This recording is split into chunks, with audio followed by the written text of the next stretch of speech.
Hello बच्चा party, नमस्कार। मैं प्रशांत द्विवेदी स्वागत करता हूं आप सभी का आपके अपने यूट्यूब चैनल डिलीजेंस के क्लासेस में। आज हम लोग बात करने वाले हैं क्लास 9th एनसीईआरटी के सेकंड चैप्टर पॉलिनोमियल की। पॉलिनोमियल स्टार्ट करने से पहले उसमें यूज़ होने वाले टर्मिनोलॉजी के बारे में बात करना बहुत ज़रूरी है। चलिए एक बार सबसे निगाह से उस पर नज़र डाल लेते हैं कि वो सब कौन कौन सी टर्मिनोलॉजी हैं जो आपके इस चैप्टर में मिलने वाले हैं। जैसे फर्स्ट आपका है डिग्री। डिग्री क्या होता है? डिग्री किसी भी पॉलिनोमियल की जो मैक्सिमम पावर होती है बेटा, उसी को आप डिग्री बोलते हैं। जैसे मान लीजिए मैंने आपसे कहा 5x square plus 3x plus 8x cube.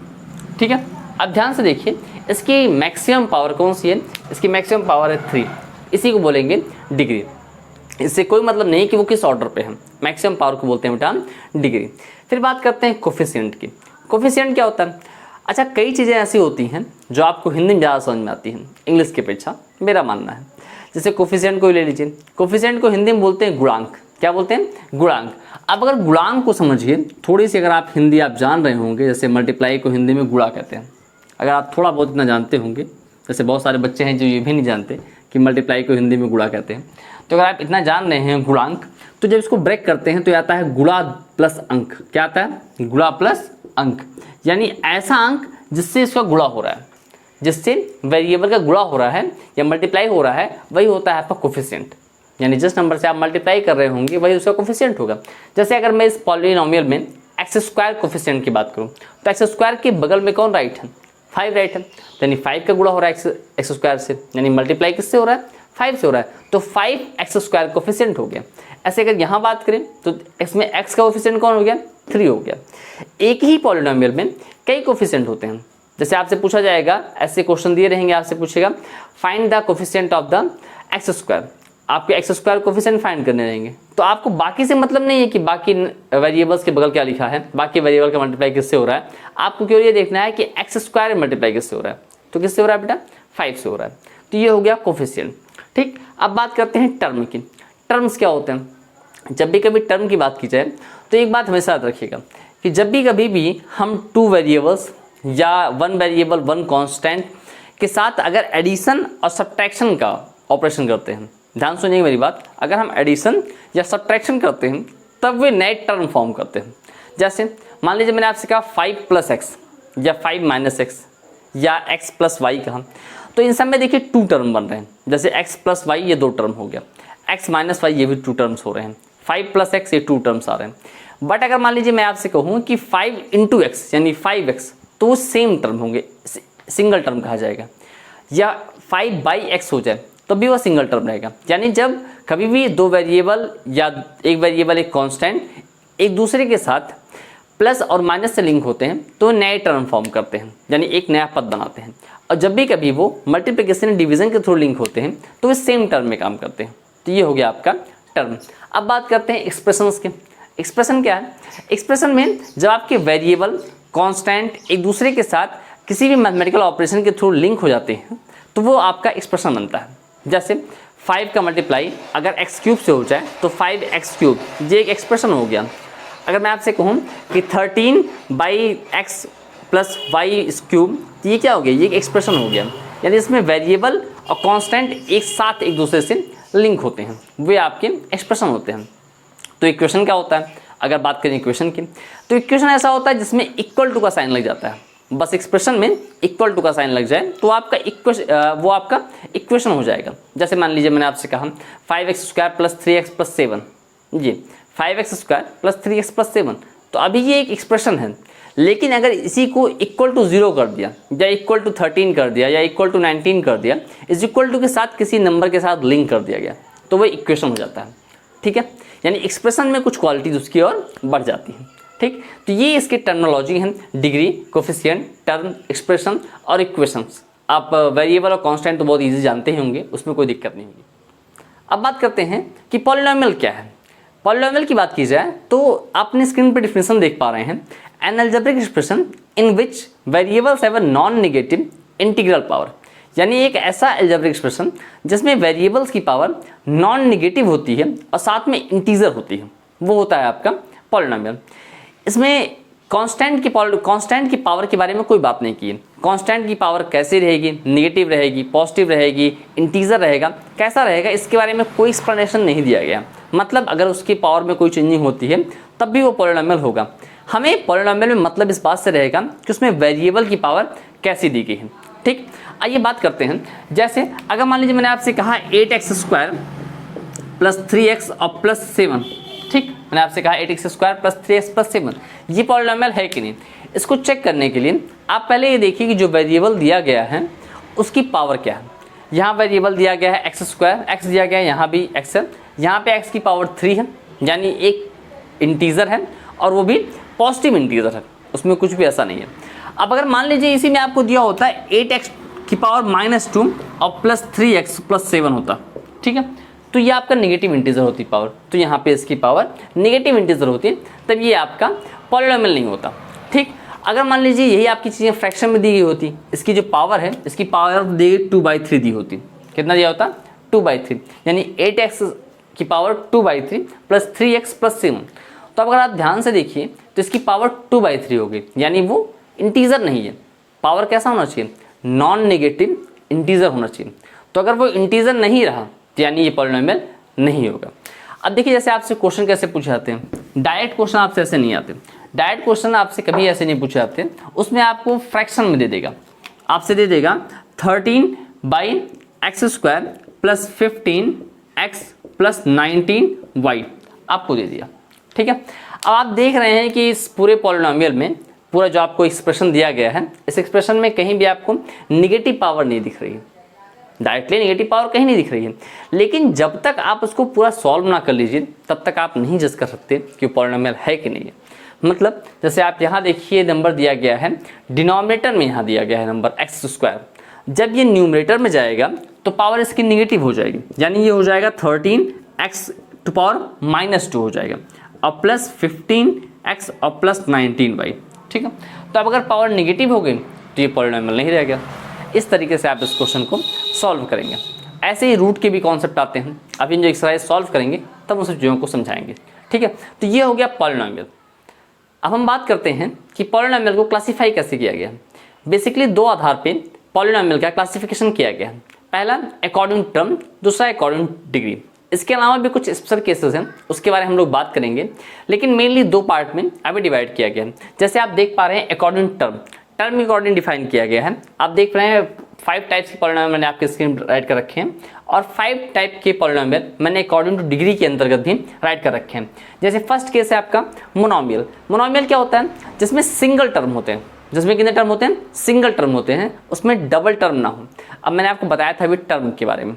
Term कब बनते हैं, जब भी कभी बीच में एडिशन या सब्ट्रैक्शन का सिंबल यूज होता है तो वहाँ पे टर्म बढ़ते हैं, और अगर मल्टीप्लिकेशन और डिवीजन केवल है तो नया टर्म नहीं बनेगा। जैसे अगर मान लीजिए मैंने आपसे कहा 5x केवल राइट है, कितना राइट है, 5x राइट है, तो ये सिंगल टर्म है, या 18/13x राइट है, तब भी ये सिंगल टर्म है, तो ये मोनोमियल होगा। इसकी डिग्री चाहे जो हो, इससे कोई फर्क नहीं पड़ता। अब ये हो सकता है 18x⁷ हो जाए, इससे कोई दिक्कत नहीं, डिग्री 7 है, बट अभी हम इसको क्लासीफाई कर रहे हैं टर्म के अकॉर्डिंग, तो इसमें कितने टर्म है, सिंगल टर्म है, ये हो जाएगा आपका मोनोमियल। क्लियर है। इसके अकॉर्डिंग अगर बात करें बायनोमियल की, तो बायनोमियल जब 2 टर्म आते हैं, 2 टर्म आ जाए उसमें, यानी ऐसे पॉलिनोमियल जिसमें 2 टर्म होते हैं। जैसे इसी में अगर मान लीजिए मैंने आपसे कहा 13 आ गया, एक कांस्टेंट आ गया, तब भी आपका ये 2 टर्म हो गए, और 2 टर्म हो गए तो मतलब ये हो गया बायनोमियल। कई बार बच्चों के मन में यही बात आती है कि अगर कांस्टेंट टर्म है तो नहीं है, तो वो आपको उसको ऐड नहीं करते, तो ऐसी बेवकूफ़ियत मत कीजिएगा। कांस्टेंट भी आपका पॉलिनोमियल आता है, अभी उसके बारे में हम लोग बात करेंगे। तो ये 18x⁷ प्लस 13 ये किस टाइप पॉलिनोमियल हो गया, ये हो गया आपका मोनोमियल। ठीक है, ऐसे ही अगर 3 टर्म आते हैं तो आता है ट्राइनोमियल, 4 टर्म आते हैं तो क्वाड्रिनोमियल होता है, 5 टर्म आते हैं तो क्वांटिनोमियल होता है। वैसे क्लास 9th में आपके इस ट्राइनोमियल तक ही क्वेश्चन पूछे जाते हैं, लेकिन दोनों टर्म आप भी जानते रहिए कि क्वाड्रिनोमियल क्या होता है, जिसमें 4 टर्म होते हैं, और क्वांटिनोमियल क्या होता है, इसमें 5 टर्म होते हैं। अब अगर आगे बात करें अकॉर्डिंग टू डिग्री, तो डिग्री अकॉर्डिंग भी हमने आपको क्लासिफिकेशन किया है, यानी जो आप फर्स्ट टाइप देख पा रहे हैं डिग्री में, वो दिया गया है लीनियर, जिसकी डिग्री 1 होती है। तो मैंने अभी आपको बताया था डिग्री क्या होता है। डिग्री क्या होता है, the maximum power of any polynomial, किसी भी अलजेब्रिक एक्सप्रेशन का जो मैक्सिमम पावर होता है उसी को आप डिग्री बोलते हैं। तो जिसकी डिग्री 1 हो, जिसकी डिग्री कितनी हो, 1 हो, जैसे मैंने आपसे कहा 18x + 5, अब ध्यान से देखिए 18x + 5 इसकी डिग्री 1 है। अब अगर इसकी डिग्री 1 है तो ये हो गया लीनियर पॉलिनोमियल, और अगर इसकी डिग्री 2 हो जाती, मान लीजिए इसी में आपसे 18x² हो जाता, तो आपका ये क्वाड्रेटिक हो जाता। और ये जरूरी नहीं कि इसके टर्म कितने हैं, हो सकता हो कि 17x² हो जाए, तब भी आप क्वाड्रेटिक हो जाएगा। यानी एक ही टर्म के अंदर ये क्वाड्रेटिक इक्वेशन बन सकता है, या हो सकता है आपका इसमें ज़्यादा हो, मान लीजिए 19x² + 13x + 17 हो। अब देखिए इसमें टर्म 3 दिए गए हैं, लेकिन इसकी डिग्री कितनी है, डिग्री इसकी 2 है, तो अगर डिग्री 2 दी गई है तो ये क्वाड्रेटिक हो जाएगा। इसी प्रकार से अगर डिग्री 3 होती है तो क्यूबिक होता है, 4 होती है तो बाई क्वाड्रेटिक होता है, 5 होती है तो क्वाड्रेटिक होता है। क्लियर है? ये चीज़ आपको समझ में आ गई होंगी बहुत बेहतर तरीके से। लीनियर मतलब 1 डिग्री, क्वाड्रेटिक मतलब 2 डिग्री, क्यूबिक मतलब 3 डिग्री, बाई क्वाड्रेटिक 4 डिग्री और क्वाड्रेटिक 5 डिग्री। आपके क्लास 9th में इसमें 3 डिग्री तक ही पूछे जाते हैं, लीनियर, क्वाड्रेटिक और क्यूबिक तक ही पूछे गए हैं। ठीक है, तो ये होगा क्लासिफिकेशन टर्म के अकॉर्डिंग और डिग्री के अकॉर्डिंग। अब अगर हम बात करें दो स्पेशल केसेस की, कांस्टेंट पॉलिनोमियल और जीरो पॉलिनोमियल की, तो कांस्टेंट पॉलिनोमियल्स क्या होते हैं, जितने भी नंबर्स हैं वो सब के सब कांस्टेंट पॉलिनोमियल में आते हैं, चाहे वो नेगेटिव हो पॉजिटिव हो, ये सब के सब कांस्टेंट पॉलिनोमियल है। देखिए कैसे, कांस्टेंट पॉलिनोमियल होने के लिए जरूरी कंडीशन होती है कि उस पॉलिनोमियल की डिग्री 0 हो। पॉलिनोमियल डिग्री कितनी हो, 0 हो। अब जैसे मान लीजिए मैंने आपसे कहा 9, तो 9 को अगर तुम चाहो तो 9x⁻0 कर सकते हो, या 9/0 कर सकते हो। इसकी डिग्री कितनी होगी, 0 होगी, क्योंकि डिग्री देखने के लिए हमेशा वेरिएबल की पावर देखी जाती है, और किसी भी नंबर या वेरिएबल की अगर पावर 0 है तो उसकी वैल्यू 1 होगी। तो यानी हमारे पास 9 था, 9 को हमने लिख दिया 9x⁻0, तो ये भी 9 ही है, लेकिन ये कैसा हो गया, इसको आपने एक्सप्रेस कर दिया एज ए कांस्टेंट पॉलिनोमियल के फॉर्म में। आपने देख लिया कि इसकी डिग्री कितनी होगी, 0 होगी। ऐसे दुनिया में कोई भी नंबर अगर दिए गए हैं आपको, मान लीजिए पाई दिया गया, कितना दिया गया, पाई। अब तुम पाई को भी पाई x⁻0 कर सकते हो, इजिली कर सकते हो, पाई x⁻0। ये पूरा का पूरा कैसे हो जाएगा, कांस्टेंट पॉलिनोमियल हो गया। अच्छा, -3/2 क्या पॉलिनोमियल होगा, जी हाँ, -3/2 पॉलिनोमियल होगा। बहुत बेसिक सी बात है, -3/2 आपको उसके साथ y कर दिया, x कर दिया, उसकी पावर 0 कर दिया, तो ये हो गया आपका कांस्टेंट पॉलिनोमियल। अब अगर आगे बात करें जीरो पॉलिनोमियल क्या है, कई बार बच्चे कहते हैं कि सर 0 को भी तो हम कांस्टेंट पॉलिनोमियल के तहत रख सकते हैं। कैसे, 0 को आपने x⁻0 कर दिया, तो इसकी वैल्यू आप 1 अगर आ गई तो फाइनली आपको 0 मिला ना। x⁻0 की वैल्यू अगर 1 आ गई तो 1 का मल्टीप्लाई अगर 0 से हो गया तो 0 हो गया। यानी अगर आप ध्यान से इसको देखें तो कई सारे बच्चों का कहना यह है कि सर 0 भी कांस्टेंट पॉलिनोमियल के तहत आता है। लेकिन बेटा अगर अब इसी स्टेप को थोड़ा सा और आगे मूव कराओगे आप, तब आपको समझ में आएगा कि 0 कांस्टेंट पॉलिनोमियल के अंतर्गत नहीं आता, उसके कुछ और फॉर्म्स हैं। जैसे आपने 0 लिखा, अब 0 के साथ अगर तुम x⁻1 करते हो, कितना करते हो, 1 करते हो, तब भी तुम्हें इसकी वैल्यू 0 मिलेगी, तब भी तुम्हें इसकी वैल्यू कितनी मिलेगी, 0 मिलेगी। अब 0 के साथ अगर x⁻2 करते हो तब भी इसकी वैल्यू तुम्हें 0 मिलेगी। यानी इसकी डिग्री को तुम कुछ भी रखो, डिग्री तुम कुछ भी रखो, तुम्हें फाइनली 0 मिल जाएगा, तुम डिग्री कुछ भी रखो। लेकिन कांस्टेंट पॉलिनोमियल कहना क्या था, कांस्टेंट पॉलिनोमियल में उसकी डिग्री 0 होनी चाहिए। कितनी होनी चाहिए, डिग्री उसकी 0 होनी चाहिए। और यहाँ पे देख रहे हो आप, इसकी डिग्री कंटिन्यू चेंज हो रही है, फिक्स नहीं है। तो हिसाब से अगर देखें तो कांस्टेंट पॉलिनोमियल की डिग्री हो गई 0। The degree of constant polynomial is 0। कितना होता है बेटा, कांस्टेंट पॉलिनोमियल डिग्री कितनी होगी, 0 होगी। And the degree of the zero polynomial, zero polynomial degree कितनी होती है, उसे बोलते हैं बेटा नॉट डिफाइंड। कितना होता है बेटा, नॉट डिफाइंड। ध्यान रखिएगा, क्योंकि ये फिक्स नहीं है, कंटिन्यूसली चेंज हो रहा है। आप 0 के साथ कुछ भी वैल्यू रख के उसकी डिग्री कुछ भी लगा दीजिए तो वो हमेशा 0 ही आउटपुट देगा। तो ये हो गया आपका नॉट डिफाइंड।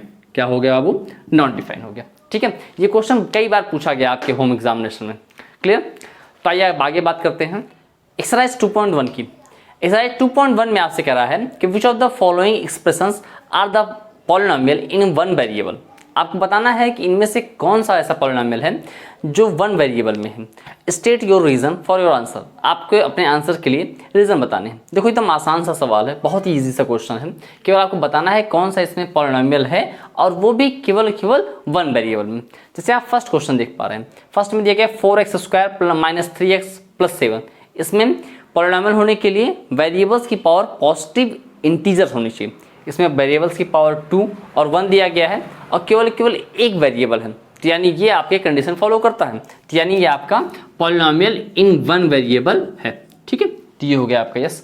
इसका सेकंड की बात करें तो सेकंड में आपको दिया गया y² माइनस √2। जी हाँ, ये पॉलिनॉमियल है। क्यों ऐसा? क्योंकि √2 लगा हुआ है, कांस्टेंट पे रूट लगा हुआ है, वेरिएबल पे रूट नहीं है, और वेरिएबल की पावर इंटीजर है और वो भी पॉजिटिव है, तो यानी ये आपका और सिंगल वेरिएबल दिया गया है आपको, इसमें 2 वेरिएबल नहीं यूज किए हैं, तो 1 वेरिएबल है और साथ में पॉलिनॉमियल भी है, तो आपका ये इस कंडीशन को फॉलो करता है, यानी हाँ ये 1 वेरिएबल में पॉलिनॉमियल है। फिर अगर बात करें अगले क्वेश्चन की, तो अगले में आपको दिया गया है 3√t प्लस t √2। यहाँ पे देखो रूट जो लगा हुआ है वो t के ऊपर लगा हुआ है, रूट का मतलब कितना हो गया? पावर 1/2। अब पावर अगर फ्रैक्शन में होगी तो पॉलिनॉमियल ही नहीं होगा, यानी ये वाला थर्ड वाला आपका पॉलिनॉमियल नहीं होगा। रीजन क्यों? क्योंकि t की पावर 1/2 लो है, अब पावर अगर 1/2 है यानी फ्रैक्शन फॉर्म में, पॉलिनॉमियल होने के लिए पावर इंटीजर होनी चाहिए और पॉजिटिव होनी चाहिए। 1/2 इंटीजर तो है नहीं, तो आपका यह हो गया कि ये नहीं, यह हो गया नो। रीजन कि आपकी t की पावर है, यहाँ जो पावर ऑफ t यहाँ लिखेंगे, पावर नहीं लिखिए आप, डिग्री राइट कीजिए। क्या राइट कीजिए? डिग्री। यहाँ लिखेंगे आप कि degree of polynomial is in fraction form. किस फॉर्म में बेटा? फ्रैक्शन फॉर्म में दिया गया। बस आपका आंसर स्टेट हो गया। फिर सेकंड क्या रहा है आपका कि y प्लस 2/y। याद कीजिए, मैंने अभी आपको समझाया था कि जब भी कभी आपके डिनोमिनेटर में वेरिएबल रहेगा और वो ऊपर जाएगा तो निगेटिव हो जाएगा, तो अगर निगेटिव डिग्री दी गई है तब भी वो आपका पॉलिनॉमियल नहीं होगा। यहाँ पे भी लिखेंगे कि ये वाला भी आपका पॉलिनॉमियल नहीं है। क्या है? पॉलिनॉमियल नहीं है। और इसके सामने रीजन क्या लिखिएगा? इसके सामने रीजन लिख दीजिएगा कि these variables have negative degree या निगेटिव पावर। इसकी जो पावर दी गई है वो निगेटिव दी गई है। ठीक है, बस ये हो जाएगा। आप राइट कर लेंगे इतना, अब निगेटिव राइट कर लेना बाबू। अब देखो लास्ट वाला अगर देखें तो लास्ट वाला x⁻10 plus y⁻3 plus t⁻50 दिया गया। ये पॉलिनॉमियल तो है, डेफिनेटली पॉलिनॉमियल है, क्योंकि सब के सब वेरिएबल्स की पावर पॉजिटिव इंटीजर दी गई है। बट आपसे इस क्वेश्चन में कहा गया था कि आपको पॉलिनॉमियल फाइंड करना है केवल 1 वेरिएबल का, और इसमें 3 वेरिएबल दिया गया है। तो आपका ये क्वेश्चन पॉलिनॉमियल तो है लेकिन इसके अकॉर्डिंग सारी कंडीशन फॉलो नहीं करता, तो आपका आंसर हो जाएगा नो। क्या हो जाएगा बेटा? नो हो जाएगा। और रीजन के तौर पे क्या राइट करेंगे कि it contain more than 1 polynomial. ये एक से ज़्यादा पॉलिनॉमियल कंटेन करता है। क्लियर है? आइए बात करते हैं एक्सरसाइज 2.1 के क्वेश्चन नंबर 2 की। क्वेश्चन नंबर 2 कह रहा है right the coefficient of the x²। आपको x² कोफिशिएंट राइट करने हैं। मैंने आपको बताया था कि कोफिशिएंट क्या होता है कि जिस वेरिएबल की बात कर रहा है या जिस वेरिएबल कोफिशिएंट पूछ रहा है तो उसमें जिस नंबर से आपका मल्टीप्लाई हो रहा होगा वही कोफिशिएंट होगा। आइए बात करते हैं फर्स्ट क्वेश्चन में। फर्स्ट क्वेश्चन में x² कोफिशिएंट फाइंड करना है। आप देख रहे हैं कि x² के बगल कुछ भी राइट नहीं है, 2 प्लस x² प्लस x दिया गया है। तो अगर कोई भी नंबर राइट नहीं है तो आप बाय डिफॉल्ट उसमें आप 1 से मल्टीप्लाई कर सकते हैं, क्योंकि आप किसी भी नंबर में 1 से मल्टीप्लाई करते हैं तो सेम आता है। तो यहाँ कितना हो जाएगा? ये हो जाएगा इसका कोफिशिएंट 1। भाई x² के बगल कुछ भी नहीं है तो मतलब क्या है? आप इसके बगल 1 से मल्टीप्लाई कर सकते हैं, तो आपका आंसर हो जाएगा बेटा 1। यानी coefficient of x² is equal to कितना हो जाएगा? 1 हो जाएगा। वही यहाँ पर क्वेश्चन नंबर 2 की बात करें तो यहाँ पे 2 माइनस x² प्लस x³ दिया गया है। यहाँ पे देखो माइनस x² है, यानी x² के साथ यहाँ पे 1 नहीं आएगा, यहाँ -1 आएगा। बात समझ पा रहे हैं ना? क्यों -1 आएगा? क्योंकि आप 1 से मल्टीप्लाई करेंगे तो यहाँ पे आपको यहाँ केवल आपको x² मिलेगा, लेकिन आपको दिया गया 2 माइनस x², यानी आपका x² का कोफिशिएंट कितना हो जाएगा बेटा? वो हो जाएगा -1 हो जाएगा।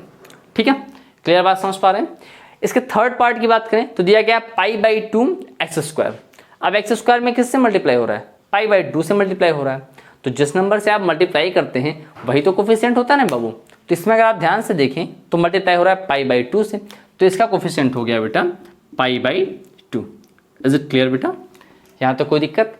अब अगर लास्ट वाले ऑप्शन की बात करें, लास्ट वाले क्वेश्चन में देखो x² दिख ही नहीं रहा है। ध्यान सुनना, यहाँ पे x² कहीं नहीं दिया गया, लेकिन आपसे x² कोफिशिएंट तो पूछा है। तो भाई अगर नहीं दिया गया है तब क्या कर सकते हैं? थोड़ा सा अगर अपनी अकल लगाओ, तो आसानी से क्वेश्चन हो सकता है। अगर आप देखो यहाँ पे एक्स स्क्वायर तो नहीं दिया गया, ज़बरदस्ती टर्म ले आओ ना, लेकिन टर्म कैसे ले आओगे? ऐसा कुछ करो कि इससे इस पॉलिनोमियल पे कोई इफेक्ट भी ना पड़े, आपका एक्स स्क्वायर लाने से इस पॉलिनोमियल पे कोई इफेक्ट ना पड़े और तुम लेकर भी आओ।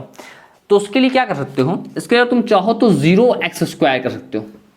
बताओ, अगर तुमने चाहा इसके बाद लिख दिया 0x², तो आपके इस पॉलिनोमियल पे भी कोई इफेक्ट नहीं पड़ा, वो वैसे का वैसे ही है, अभी भी वो √2x - 1 ही है, लेकिन साथ में आपके x² का टर्म भी इसको मिल गया, तो इसका कोफिशिएंट कितना हो जाएगा?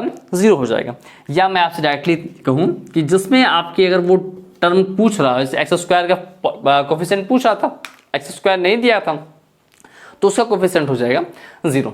डायरेक्टली आप समझिए, ठीक है। आई थिंक आपको ये क्वेश्चन भी बहुत अच्छे से क्लियर हो गया होगा, बहुत आसान से क्वेश्चन है। आइए बात करते हैं क्वेश्चन नंबर 3 की। क्वेश्चन नंबर 3 में कह रहा है give one example each of the binomial of degree 35 and one of a monomial of A degree 100। यानी आपको एग्जांपल देने हैं, ऐसा एग्जांपल देना है जिसमें बाइनोमियल की डिग्री 35 हो एक, और दूसरा देना है जिसमें मोनोमियल की डिग्री 100 हो। यानी आपको 2 एग्जांपल देने हैं। तो बहुत आसान से है, इसमें आप कुछ भी अपने अकॉर्डिंग ले सकते हैं, इसमें कोई डिजिट्स की बाउंडिंग नहीं है। आप जैसे कह रहा है कि आपको बाइनोमियल होना चाहिए, यानी 2 टर्म्स होने चाहिए और उसकी डिग्री 35। अब जो मर्जी आप ले लो। फॉर एग्जाम्पल मान लीजिए आपने ले लिया 5x⁵ + 17, ठीक है। अगर आप चाहो इसके नाम कुछ भी लेना तो आप बोल सकते हो। मान लीजिए आप ले लिए 18y⁵ + 17, या कुछ भी इस टाइप से आप ले सकते हो। जरूरी नहीं कि आप हमारे अकॉर्डिंग लो या जो हम राइट कर रहे हैं वही लो, आप अपनी मर्जी से ले सकते हो, ठीक। इसका सेकंड वाले में कह रहा है कि मोनोमियल होना चाहिए और डिग्री उसकी 100 होनी चाहिए, यानी सिंगल टर्म हो। मान लीजिए मैंने आपसे कहा -3/2 और y⁴ (100), -3/2 y⁴ (100). अब देखो ये आपका मोनोमियल है, सिंगल टर्म है और इसकी डिग्री कितनी होगी? 100 होगी। तो हिसाब से आप इसके एग्जाम्पल ले सकते हैं, या जो मर्जी आप ले लो, हो सकता है पाई ले लो, पाई x⁴ कर लो, तब भी आपका मोनोमियल है, उसकी डिग्री 100 है। क्लियर है?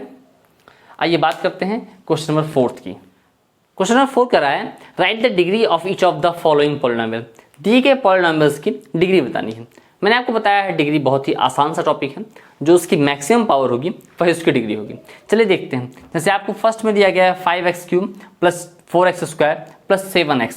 अब देखिए यहाँ पे इसकी डिग्री कितनी हो जाएगी? इसकी मैक्सिमम पावर दी रखी है 3, तो यही इसकी डिग्री होगी। अगर यहाँ देखिए तो सेकेंड वाले में दिया गया है 4 - y², तो 4 की डिग्री नहीं y², यानी डिग्री कितनी होगी बेटा? डिग्री होगी इसकी 2। क्लियर है? फिर दे रखा है 5t - √7। यहाँ पे वेरिएबल की डिग्री देखनी रहती है हमेशा, कांस्टेंट की नहीं, वेरिएबल की। वेरिएबल कौन है यहाँ पे? t है। अब t के ऊपर कोई भी डिग्री, कोई भी पावर नहीं दिख रहा है, तो इसका मतलब बाय डिफॉल्ट 1 होगा। कितना होता है? 1 होता है, तो इसकी डिग्री हो गई आपकी 1। अब अगर आप ध्यान समझिए, इसको दिया गया है 3। याद करो, अभी हम लोगों ने थोड़ी देर पहले पढ़ा था, क्या पढ़ा था? कि कोई भी नंबर जो होते हैं वो कांस्टेंट पॉलिनोमियल होते हैं, और कांस्टेंट पॉलिनोमियल डिग्री कितनी होती है? बताओ, कांस्टेंट पॉलिनोमियल की डिग्री कितनी होती है? 0 होती है। क्लियर? आइए बात करते हैं इसके लास्ट क्वेश्चन नंबर 5 की। क्वेश्चन नंबर 5 में कह रहा है classify the following as a linear, quadratic, cubic polynomial. आपको पता है, मैंने बताया है कि लीनियर जिसकी डिग्री 1 हो, क्वाड्रेटिक जिसकी डिग्री 2 हो, और क्यूबिक जिसकी डिग्री 3 हो। अब बात करेंगे फर्स्ट क्वेश्चन की। इसमें फर्स्ट में दिया गया x² + x, इसकी डिग्री ध्यान से देखिए 2 है, भाई मैक्सिमम पावर डिग्री कहते हैं। यहाँ इसकी डिग्री 2 हो गई, यानी ये क्वाड्रेटिक हो गया। सेकंड में देखिए x - x³ दिया गया है, यानी इसकी डिग्री 3 है, तो डिग्री 3 है तो मतलब क्या हो गया? ये क्यूबिक हो गया। थर्ड देखिए y + y² + 4 है, यानी इसकी डिग्री कैसी होगी? क्वाड्रेटिक होगी। इसकी डिग्री क्वाड्रेटिक मतलब डिग्री 2 है, तो ये क्वाड्रेटिक पॉलिनोमियल हुआ। फिर फोर्थ देखिए 1 + x, यानी इसकी डिग्री 1 है, तो ये लीनियर हो गया। 3t, इसकी भी डिग्री 1 है, क्योंकि t दिया गया है। अगर यहाँ पे t ना होता, केवल 3 होता, तो इसकी डिग्री 0 होती, तो ये हो गया लीनियर पॉलिनोमियल। फिर हो गया r², तो यानी इसकी डिग्री 2 है, तो क्वाड्रेटिक हो गया। 7x³, यानी डिग्री इसकी 3 हो गया, तो ये क्यूबिक हो गया। आई थिंक आपको ये पूरी एक्सरसाइज बहुत बेहतर तरीके से समझ में आई होगी। मैंने पूरा प्रयास किया है कि आपको अच्छे समझ में आ सके, और सारे क्वेश्चन आपको इसलिए सॉल्व कराए हैं। अगर आपको वीडियो अच्छे लग रहे हैं और चाहते हैं कि हम सब ऐसे वीडियोस बनाते रहें, तो प्लीज़ हम सब के लिए लाइक, शेयर और सब्सक्राइब कीजिए, और उन सब तक जरूर वीडियो पहुँचाइए जिन्हें इनकी ज़रूरत है। Thanks so much for watching us.